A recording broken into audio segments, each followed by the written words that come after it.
Hello guys, welcome to my channel Study with Harshit or Hers HK. So today's topic is Rutherford model of atom.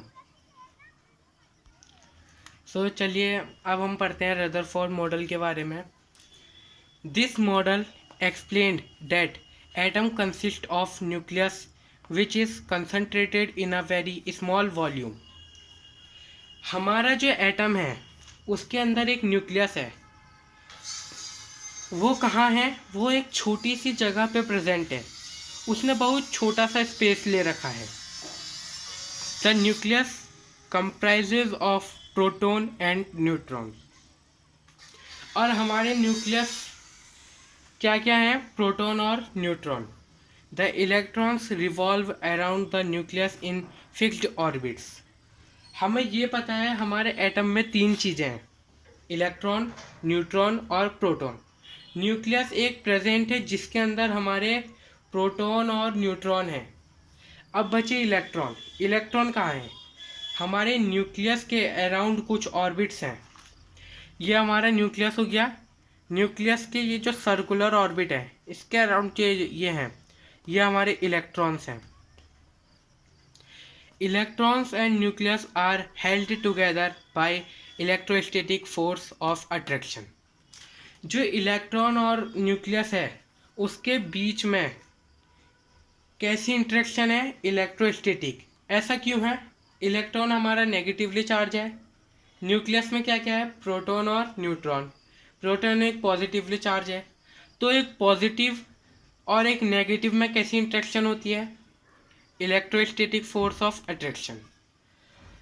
तो ये तो था हमारा Rutherford का model. अब इस मॉडल में भी कुछ ड्रॉबैक्स थे. अब वो क्या थे? According to Rutherford model of atom, electrons which are negatively charged particles revolve around the nucleus in fixed orbits. हमने देखा कि ये जो हमारा रदरफोर्ड का एटम का जो मॉडल था उसके अंदर क्या था? जो हमारे इलेक्ट्रॉन थे वो कुछ फिक्स्ड ऑर्बिट में रिमूव कर रहे हैं. So the electrons undergo acceleration. जब हमारा इलेक्ट्रॉन मूविंग में है, ऑर्बिट में है, जब हमारा इलेक्ट्रॉन ऑर्बिट में मूव कर रहा है तो वह एक्सेलरेट हो जाएगा. According to electromagnetic theory of Maxwell, a charged particle undergoing acceleration should emit electromagnetic radiation. जो हमारी मैक्सवेल की थ्योरी है इलेक्ट्रोमैग्नेटिक रेडिएशन की, उसके अकॉर्डिंग अगर देखा जाए एक चार्ज पार्टिकल एक्सेलरेशन में है या मूविंग में है तो वो क्या करता है? वो रेडिएशन को एमिट करता है. So an electron in an orbit should emit radiation. मतलब जो हमारा इलेक्ट्रॉन है, जो ऑर्बिट में इलेक्ट्रॉन मूव कर रहा है अकॉर्डिंग टू मैक्सवेल थ्योरी, फिर तो उसे भी एनर्जी को एमिट करना चाहिए, रेडिएशन को एमिट करना चाहिए. और उससे क्या होगा? The orbit should shrink. उससे हमारा ऑर्बिट श्रिंक हो जाएगा. But this does not happen.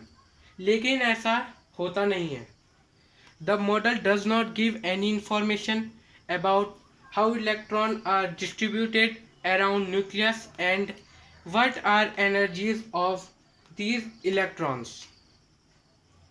तो हमारा फेलियर क्या था रदरफोर्ड का? कि वो इलेक्ट्रॉन की पोजीशन को नहीं बता पाए थे कि हमारे जो इलेक्ट्रॉन हैं वो एक्चुअली कहाँ प्लेस्ड हैं और किस एनर्जी के साथ प्लेस्ड हैं. क्यों? क्योंकि अगर हम देखें अकॉर्डिंग टू मॉडल उन्होंने रदरफोर्ड ने दिया, अगर इलेक्ट्रॉन हमारे ऑर्बिट में प्रेजेंट है, वो मूविंग है, उन ऑर्बिट में मूव कर रहे हैं, जब मूव कर रहे हैं वो एक्सेलरेट हो रहे हैं. और मैक्सवेल की थ्योरी के अकॉर्डिंग देखा जाए, अगर एक चार्ज पार्टिकल मूव करता है वो एक्सेलरेशन में आता है तो वह एनर्जी को एमिट करता है. वो एनर्जी को एमिट करेगा तो उसका ऑर्बिट छोटा हो जाएगा. लेकिन ऐसा कुछ नहीं हुआ. फिर भी इलेक्ट्रॉन वैसे ही प्रेजेंट है वहाँ पे. उन्हीं ऑर्बिट्स में तो रदरफोर्ड इलेक्ट्रॉन की पोजीशन को जस्टिफाई नहीं कर पाए। उन्हीं ऑर्बिट्स में रदरफोर्ड